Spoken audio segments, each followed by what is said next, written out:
An increasing number of reputable publications, from major Western newspapers to independent analytical centers, are stating that the recent talks between US President Donald Trump and Chinese President Xi Jinping have completely failed.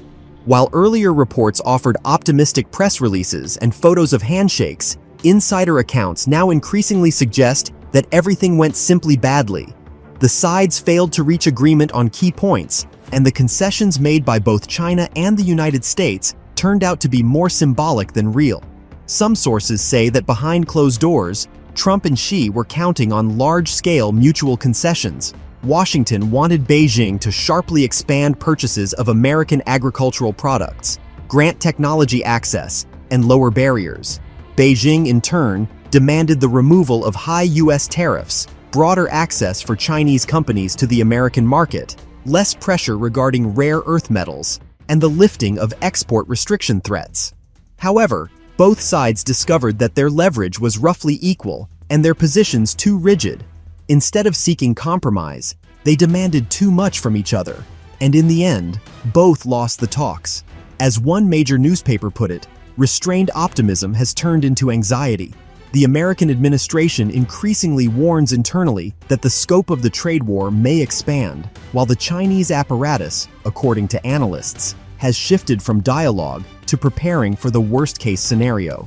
Meanwhile, Chinese media speak of the long-term benefits of cooperation, but simultaneously emphasize the need to avoid a vicious cycle of retaliation. According to insider reports, President Trump and President Xi have personally instructed their economic and trade advisors to begin preparing additional measures and countermeasures should the current trade truce quickly collapse. These sources say both sides are 100% convinced the talks failed, and that is why they are now preparing not for a matter of compromise, but for a new round of confrontation.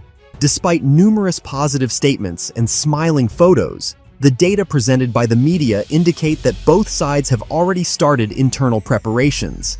The United States is stepping up work on expanding tariffs, restricting technology exports, and strengthening coalitions with allies in the Asia-Pacific region. Meanwhile, China is tightening control over rare earth metal supplies and keeping pressure levers on American agricultural exports and capital in reserve. All of this indicates that the dialogue remains nominally open, but trust does not.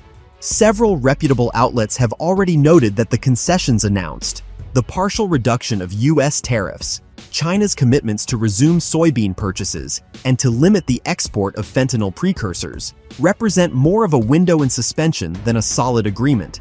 And while the official rhetoric speaks of understandings and consistent work, analysts stress that without resolving the key issues, microelectronics, Taiwan, rare earth metals, supply chains, the situation remains unstable. Another troubling signal. Sources within the US and Chinese economic agencies report that preparations for the next round are already underway. In the Pentagon and the US Department of Commerce, according to these sources, scenarios have been drafted for strengthening sanctions, tariff responses, and technology access restrictions. In China, similar plans include export controls, logistical measures, and steps to strengthen influence within Asian supply chains to ensure that the pressure on the US is not one-sided. It is important to note that even if neither side formally announces a complete breakdown, the signal is perfectly clear. If the talks have failed, the logic now is preparation for a new phase of conflict, not the continuation of the current soft mode. The game is becoming increasingly open. In light of this, we are facing two possible scenarios. One scenario is that a new compromise will still occur, with real actions, tangible shifts from both sides, and a gradual easing of the current tension. The other is that, following the failure of the talks, the next level will be activated: an expanded tariff conflict, chains of sanctions, possible technological restrictions, and even the direct involvement of allies in coordinated trade measures.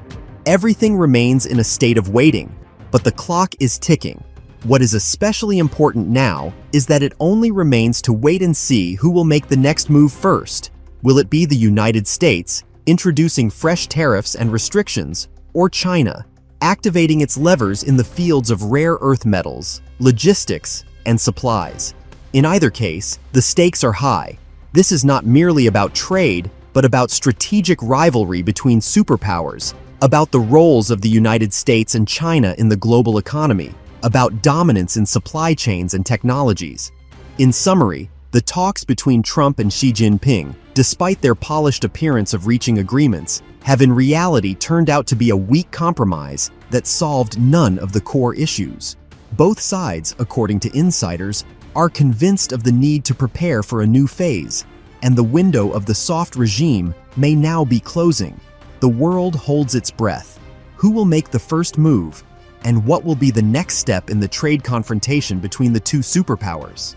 The conflict between the United States and China today is no longer just a dispute over tariffs or supplies. It is a struggle for the future of the global economy, for who will define the standards, control the technologies, and manage the flow of capital. After the failure of the negotiations, it became clear that a compromise is not only difficult to achieve, but almost impossible. In Washington, it is believed that concessions to China would mean admitting defeat in the battle for leadership in the 21st century. In Beijing, on the contrary, there is confidence that it is the United States trying to trap China in an economic cage to slow its technological and industrial growth. And in this logic of mutual distrust, any concession is seen not as a step toward peace, but as a sign of weakness. In recent days, experts increasingly predict that the trade confrontation could evolve into a systemic one, encompassing finance, energy, and even space programs. Analysts at Bloomberg note that the world is slowly but steadily entering an era of economic dualism, where two systems, the American and the Chinese, will coexist in parallel, competing for influence, technology, and resources. Insiders in diplomatic circles report that after the talks, Xi held a closed meeting with members of China's State Council, emphasizing the need for readiness for a prolonged confrontation. According to sources close to Trump's administration, Trump himself said in private conversations that China still does not understand who it is dealing with, and that new tariffs are only the beginning of pressure. These words are conveyed unofficially, but they have caused alarm in diplomatic circles. This means that the United States is not only ready for conflict, but intends to use it as a tool for internal mobilization and election rhetoric. Today, all attention is focused on Beijing and Washington. On the surface, there is silence. But behind closed doors, work is in full swing. Advisors are drafting plans B and C, think tanks are modeling the consequences of escalation, and markets are reacting nervously. The world is once again balancing on the edge, not of war, but of a great economic rupture that could change everything.